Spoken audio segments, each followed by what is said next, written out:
नमस्कार साथियों, आप देख रहे हैं यूपी मीडिया। आइए जानते हैं उत्तर प्रदेश की दिन भर की ताजा और बड़ी खबरें। आज की पहली खबर, उत्तर प्रदेश के 12 जिलों में भारी बारिश का अलर्ट। यूपी में मानसून एक बार फिर एक्टिव हो रहा है। सभी 75 जिलों में आज बारिश का अलर्ट है। पूर्वांचल के 12 जिलों में भारी बारिश का होने के आसार हैं। ललितपुर, झांसी, फिरोजाबाद और संभल समेत यूपी के 10 से ज्यादा जिलों में गुरुवार को रुक रुक बारिश हुई। ललितपुर में माता टीला और गोविंद सागर बांध समेत 14 में से 11 बांध ओवरफ्लो हो गए हैं। बेतवा और शहजाद नदी में बाढ़ आ गई है। पुल के ऊपर से पानी बह रहा है। इटावा में बारिश के बीच एक 7 साल की बच्ची नाले में बह गई, जिसका अभी तक पता नहीं चला है। फिरोजाबाद में 45 मिनट तक जोरदार बारिश हुई। इससे सड़कें तालाब बन गईं। कॉलोनियों में 2 फीट तक पानी भर गया है। वहीं महाकुंभ के लिए बनाई गई गंगा पथ सड़क बांध के पानी में बह गई। यह सड़क 95 करोड़ रुपए की लागत से बनाई गई थी, जो फाफा मुंह से सीधे संगम तक जाती थी। सड़क के किनारे सुरक्षा दीवार बनाई गई थी। सड़क न बहे, इसके लिए पटरी पर बड़े बड़े पत्थरों को स्टील वायर के जाल से बांध कर रखा गया था, लेकिन गंगा की बाढ़ में सड़क के साथ पत्थरों का यह जाल भी बह गया।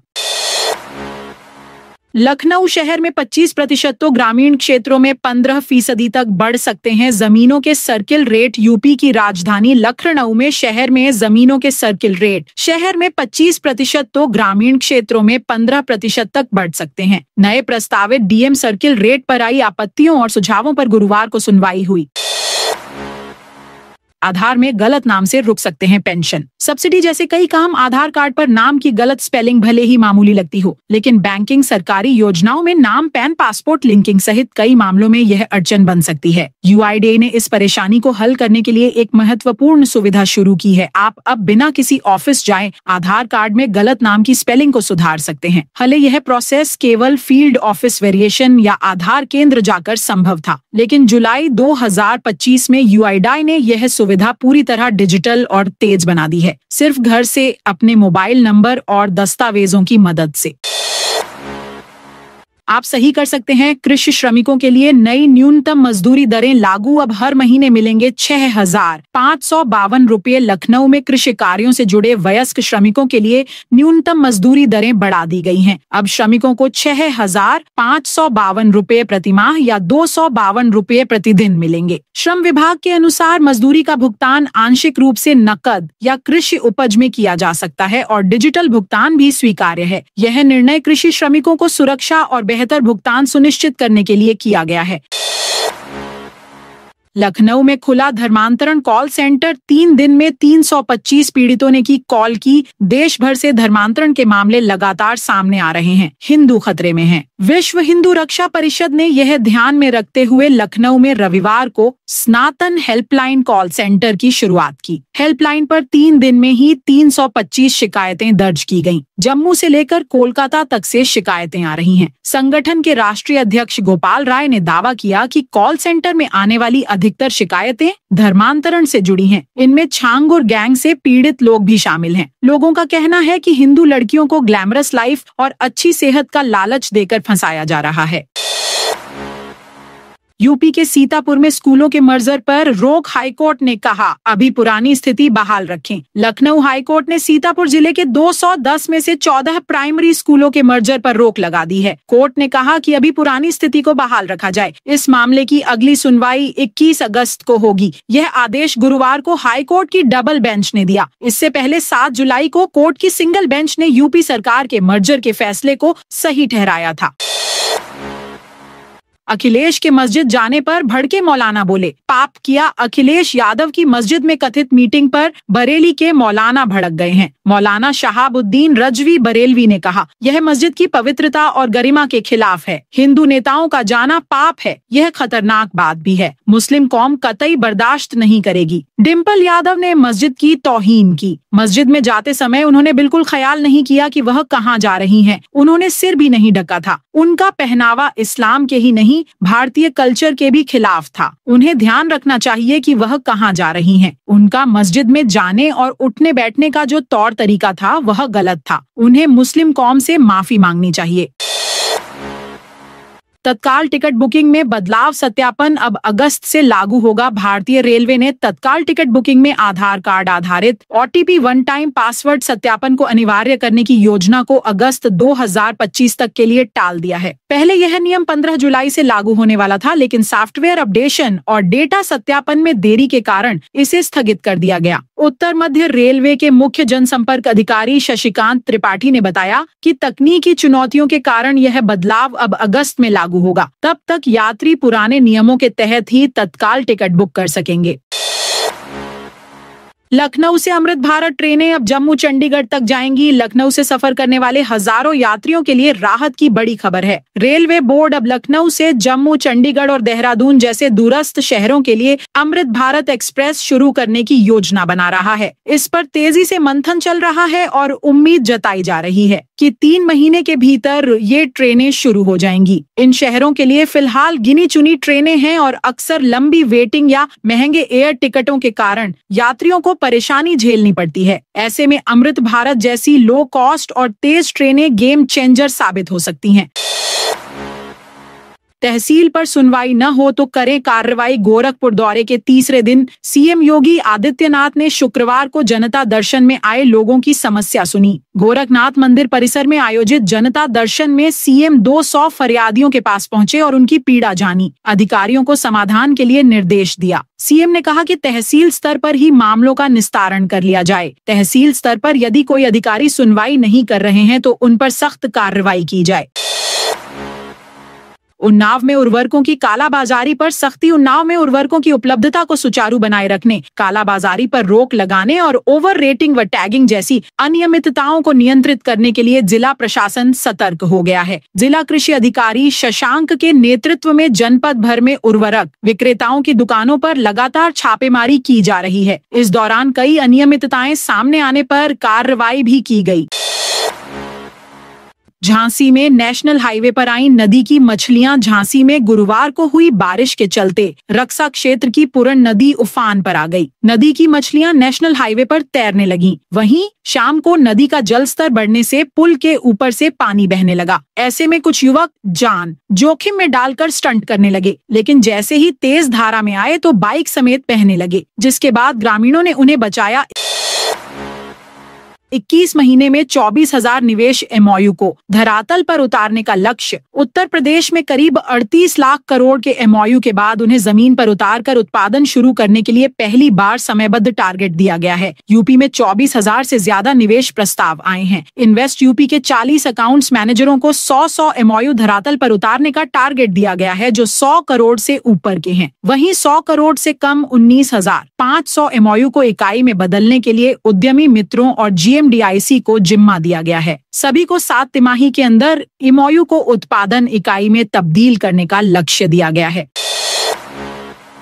संभल हिंसा में मस्जिद के सदर जफर अली को जमानत। जामा मस्जिद सर्वे के दौरान हुई हिंसा के हाई प्रोफाइल मामले में एक अहम मोड़ आया है। इलाहाबाद हाईकोर्ट ने संभल जामा मस्जिद के सदर जफर अली को राहत देते हुए जमानत दे दी है। कोर्ट ने यह फैसला दोनों पक्षों की दलीलें सुनने के बाद सुनाया, जिससे अब जफर अली की जेल से रिहाई का रास्ता साफ हो गया है। यूपी में टला बड़ा हादसा। SSB के 30 जवानों से भरी बस गड्ढे में गिर पलटी। गोरखपुर सोनौली राष्ट्रीय राजमार्ग स्थित मनिकौरा स्थित एक पेट्रोल पंप के पास गुरुवार को उस वक्त अचानक सड़क जाम हो गई, जब SSB के 30 जवानों से भरी एक बस अनियंत्रित होकर गड्ढे में पलट गई। गनीमत रहा कि बस की रफ्तार धीमी होने के चलते कोई हताहत नहीं हुआ। वहीं मौके पर जुटे लोगों और पुलिस की मदद से बस में सवार SSB जवानों को बस से बाहर निकाला गया। फिर बस को सीधा करने के लिए PNC की क्रेन की ली गई। घर वालों को कमरे में किया बंद, फिर मचाया उत्पात। 1.5 करोड़ का सोना चांदी ले उड़े चोर। आगरा के फतेहपुर सीकरी थाना क्षेत्र के गांव ओलेंडा के रहने वाले ब्राह्मण परिवार के घर चोरों ने आधी रात को धावा बोला। परिवार के सदस्यों को कमरे में बंद कर दिया। इसके बाद आराम से चोरी की वारदात को अंजाम दिया। चोर घर से सोने चांदी के करीब 1.5 करोड़ रुपए के आभूषण ले उड़े। घटना की जानकारी मिलने के बाद तत्काल पुलिस मौके पर पहुंच गई। पुलिस ने घटना स्थल का निरीक्षण करने के बाद जांच शुरू कर दी है।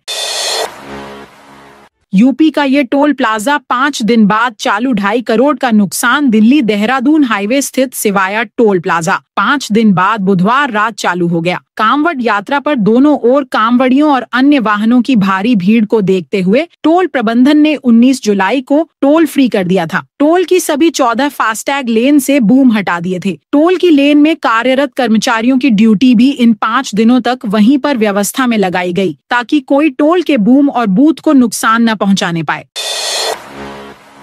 डाइट में भी लगेंगी बच्चों की क्लास, खुलेगी मॉडल बाल वाटिका। भावी शिक्षक तैयार करने वाले जिला शिक्षा एवं प्रशिक्षण संस्थानों में अब बच्चों की भी कक्षाएं चलेंगी। योजना के तहत प्रदेश के सभी 75 डाइट में मॉडल बाल वाटिका स्थापित की जाएगी। यहाँ 5 से 6 साल के बच्चों का प्रवेश और पढ़ाई कराई जाएगी। शिक्षा मंत्रालय की पहल पर यह कवायद हो रही है।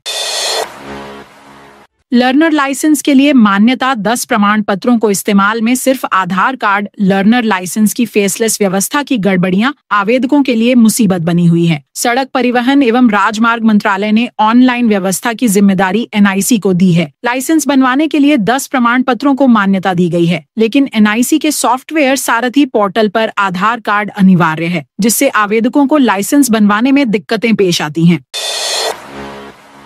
LDF फ्लैटों की तरह दुकानों को भी सीधे बेचेगा लखनऊ विकास प्राधिकरण। अब अपनी योजनाओं में बनी खाली दुकानों को भी सीधे बेचने की तैयारी में है। जिन दुकानों को अब तक बार बार नीलामी में रखा गया लेकिन खरीदार नहीं मिले, उन्हें अब पहले आओ पहले पाओ के आधार पर बेचा जाएगा। इस प्रस्ताव को 4 अगस्त को होने वाली बोर्ड बैठक में मंजूरी के लिए पेश किया जाएगा। मोती झील के पास 7 करोड़ से बनेगा मोती पार्क। लखनऊ के ऐशबाग की मोती झील के पास करीब 11 हेक्टेयर क्षेत्रफल में 7 करोड़ रुपए की लागत से मोती पार्क का निर्माण होगा। पार्क में वॉकवे, कियोस्क, पार्किंग और बैठने की सुविधाएं विकसित की जाएंगी। खास बात यह है कि झील में जाने वाले सीवेज के पानी का ट्रीटमेंट कंस्ट्रक्टेड वेटलैंड सिस्टम से किया जाएगा, जिससे अब गंदा नहीं बल्कि साफ पानी झील में जाएगा।